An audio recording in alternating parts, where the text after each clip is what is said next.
Hello everyone, this is Fantasy-esque, and welcome back to a Royal Clan in ClanGen, the Warrior Cats clan generated game.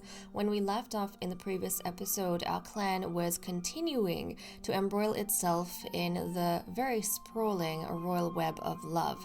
A lot of the cats in the clan, both within and outside the king's courts, are tied up in a very complicated love relationship with each other. Or I suppose we have one pair of mated cats who are our current breeders, Watergale and Scorchmoss.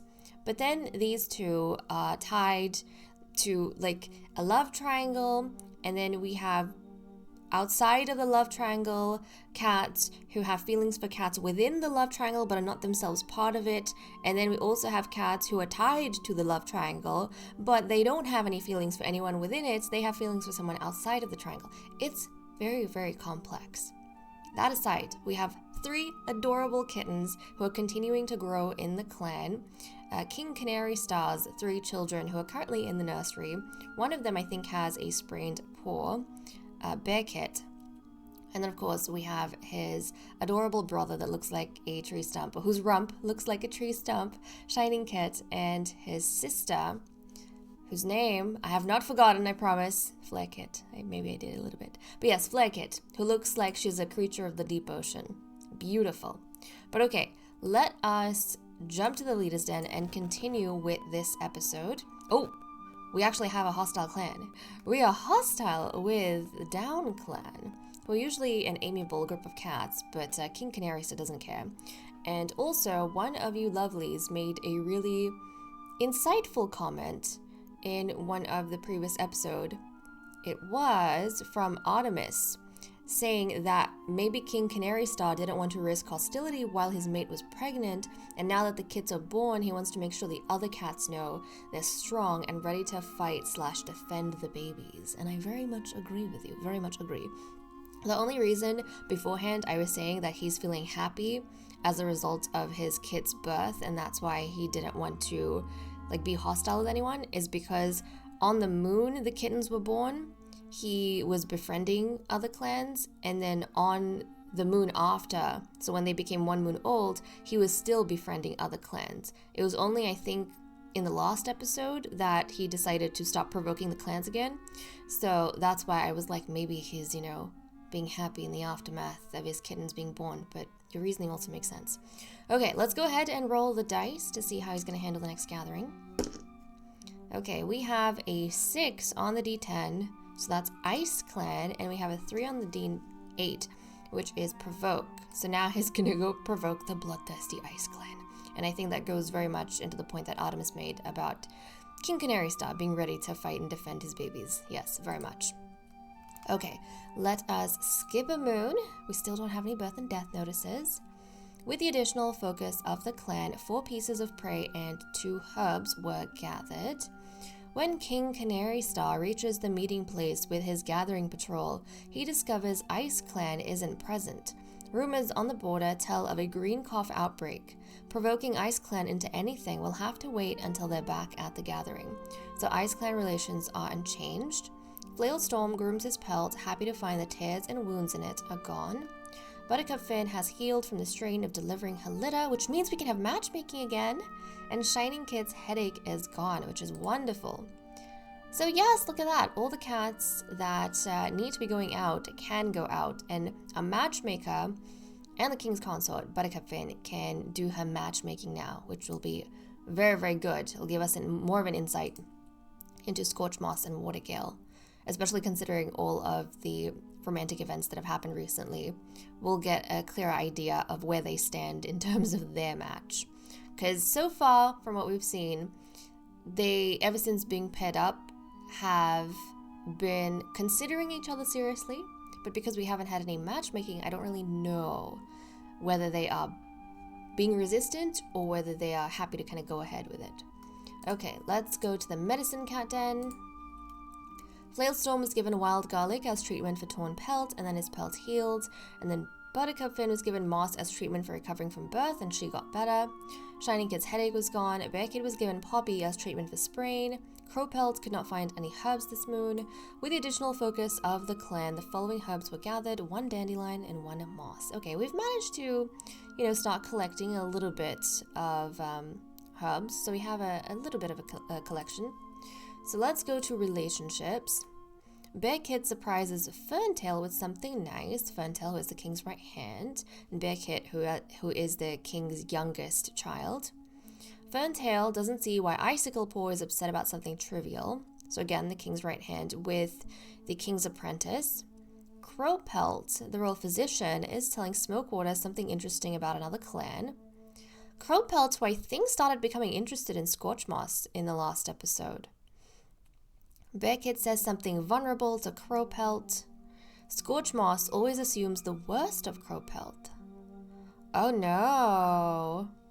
That's not good. I mean, Crowpelt was complaining about Scorchmoss being after Watergale because Crowpelt had feelings for Watergale. But then the more he was giving attention to Scorchmoss, the more he realized that he was drawn to her. But now he's made like a bad impression on Scorchmoss and she always just assumes the worst of him. Not a great position to be in. Scorchmoss and Flarekit realize they have a similar sense of humor. Icicle Paw talks with Smokewater about some clan drama. I think the drama these two are talking about, like the King's Apprentice and Smokewater, I think they're talking about the Scorchmoss and Crowpelt drama. Because that's the last negative event to happen. I imagine that's exactly what they're talking about. Flailstorm points out a constellation to Watergale. Flailstorm sees Flarekit put something back where it belongs. King Canary Star gives Flailstorm a particularly hard task, expecting him to fail. Well, that's not very nice. The clan feels uneasy whenever King Canary Star and Scorchmoss speak to each other. Okay, I wonder if Scorchmoss, because normally when this kind of happens, where the leader is talking to one of our breeders, I like the idea that maybe the leader is asking for an update about their relationship, and maybe Scorchmoss isn't happy with how much attention Canary Star, like King Canary Star, is giving her right now, because she just wants some space to sort through all of the complicated feelings and mess she's in. And whenever they get together, the clan kind of holds its breath because they know what the king's going to ask, and they know that Scorchmoss is maybe feeling a little bit sensitive. Watergale learns some groom pelting? What am I saying? Pelt grooming techniques from King Canary Star and tells Canary Star some of his own. Buttercup Fin asks how Watergale's day is, but Watergale's reply is kind of a bummer. When getting something to eat, Smokewater sees King Canary Star allow someone else to take his favorite prey. Smokewater, Watergale, and Flailstorm had a nice talk while eating. Both Smokewater and Flarekit startle at a clap of thunder. Also, Flailstorm I don't think was interested in anyone, right? I don't think so. Scorchmoss was interested in him. She had feelings for him before she got paired up with Watergale. Buttercup Fin and Icicle Paw always have something to share with each other. Buttercup Fin thinks that Icicle Paw is very creative. So yeah, something we've always kind of noticed is that the King's Apprentice and the King's Consort, they get along very well, and the apprentice is very attentive to the consort. When Shining Kit and Flare Kit realize they've been grooming their pelts the same way, they laugh about it. Okay, so brother and sister having a bit of a bonding time here. King Canary Star says something very sincere and comforting to Flare Kit, his daughter, so that's very nice. Some father-daughter bonding. The clan is very uncomfortable whenever Bear Kid talks about Ferntail. Oh, the king's youngest doesn't like the king's right hand. Did we see something about them? Actually, that's fascinating because Bear Kit, he surprised Ferntail with something nice. But then maybe Ferntail didn't react in the way that Bear Kit wanted, or for whatever reason. Could be that because Bear Kit's fearless. For whatever reason, Bear Kit is not talking about Ferntail in a nice way. I wonder if maybe Bear Kit gave Ferntail a gift or a surprise and thought Ferntail would react a certain way, and Ferntail didn't, and now Bear Kit's really disappointed with his reaction, and so he's fearlessly kind of giving Ferntail his peace of mind. And so whenever he talks about Ferntail, he's very frustrated, and the clan feels a little bit uncomfortable because he gets a bit too passionate about it. Okay, so that's all we have for events. Let me cut the recording here and we'll continue with the cat list. Okay, let us continue with the cat list, and we'll start off by diving into loyalties. There has actually been a change. So now, among the cats of the grotto, Flailstorm has become a loyalist to the king. And I was looking through notes of the interactions, and I think what's happened is that King Canary Star gave Flailstorm a task expecting him to fail, but I think Flailstorm maybe succeeded and overcame that test or task, whatever it was. But in doing so, Flailstorm, who is a childish cat, actually started to feel as though the king took the time out for once to take Flailstorm seriously. Because if he hadn't taken Flailstorm seriously, he wouldn't have given him a serious task. He would have kind of given Flailstorm something that was, easy and more suitable to his childish nature, which is maybe something that perhaps the other cats tend to do. They view him on a surface level, but even though the king's way of doing things outwardly might seem a little bit rude, to Flailstorm, he kind of took that as a mock that the king was taking Flailstorm as more than just a childish cat. He was trying to see beyond the playfulness of Flailstorm and the childlike innocence of Flailstorm into something deeper.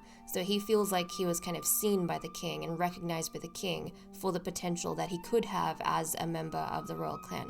So I think that's why Flailstorm has become loyal to King Canary Star. And aside from that, we just have, the king's consort and his children who are loyal to him. The others he hasn't managed to win over just yet.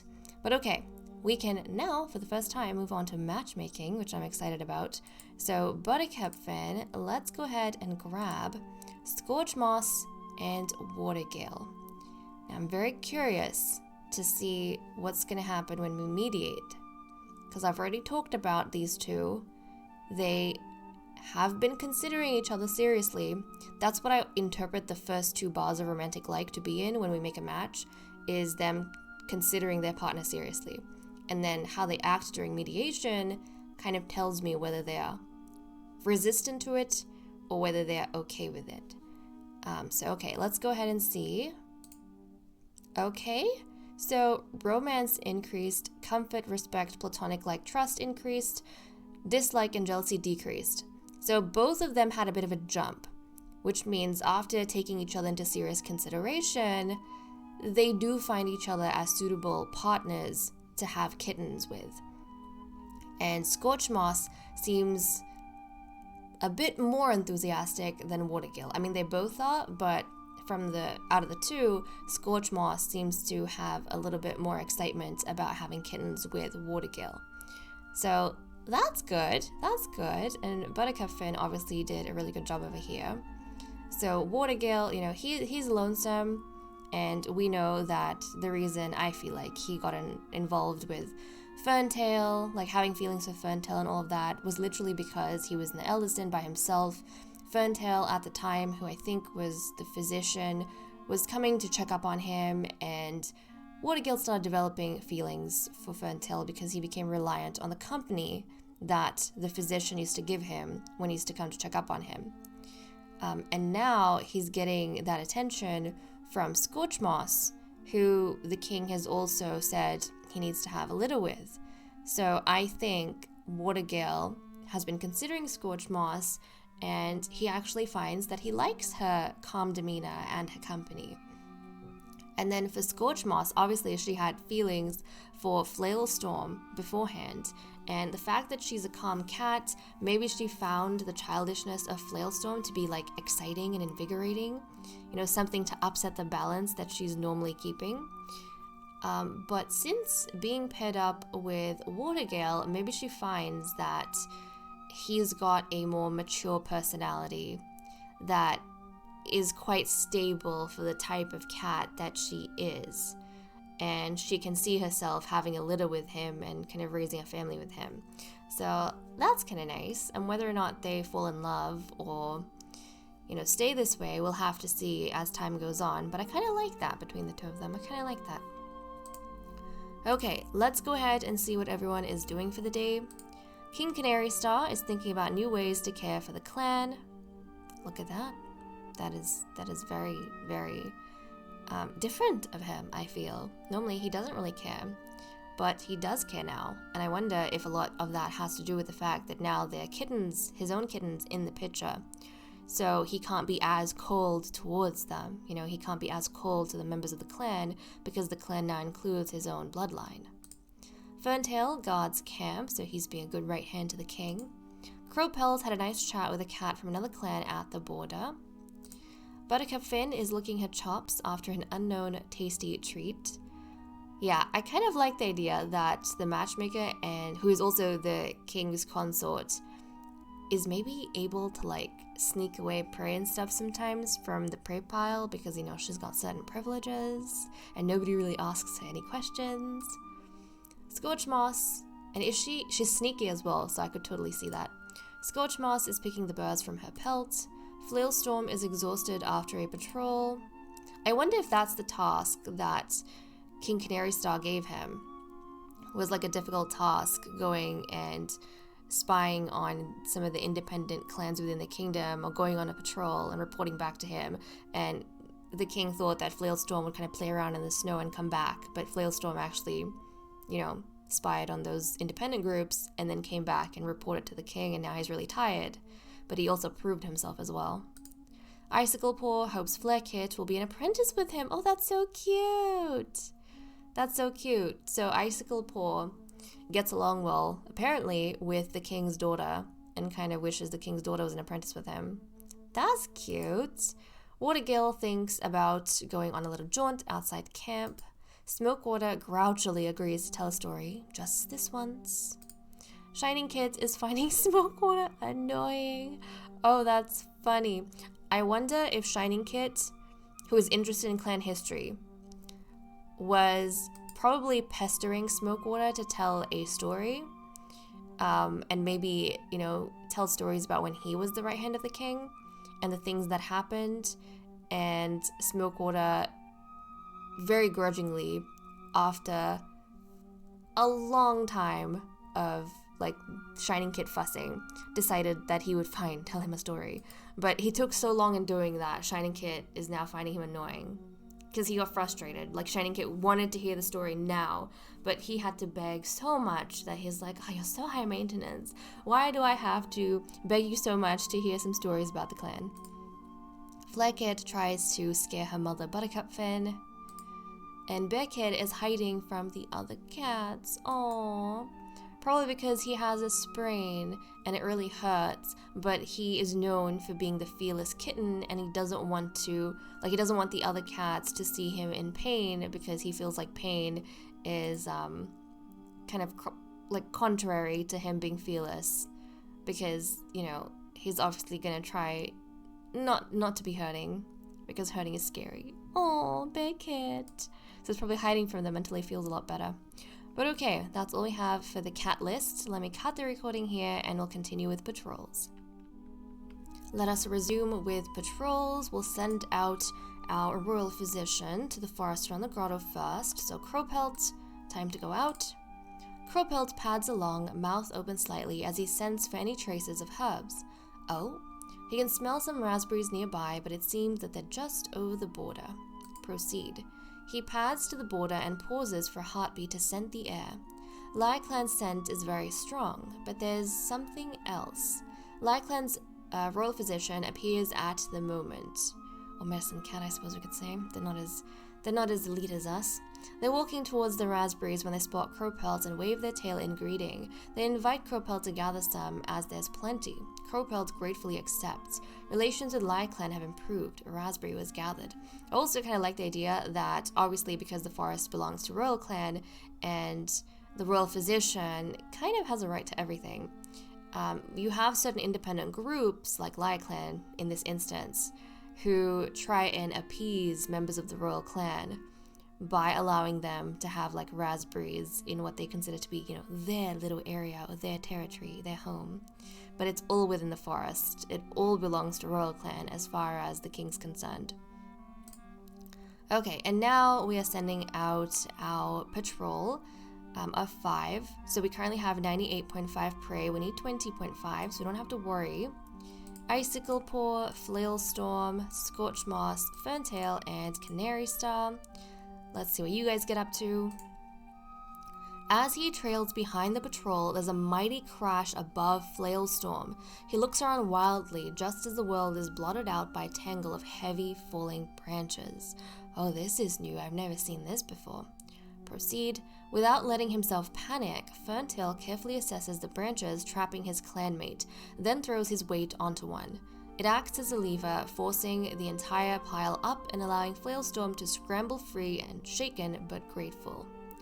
Okay, look at that. So Flailstorm was trapped, but then Ferntail kind of stepped up as the king's right hand and sorted things right out. So that's kind of nice.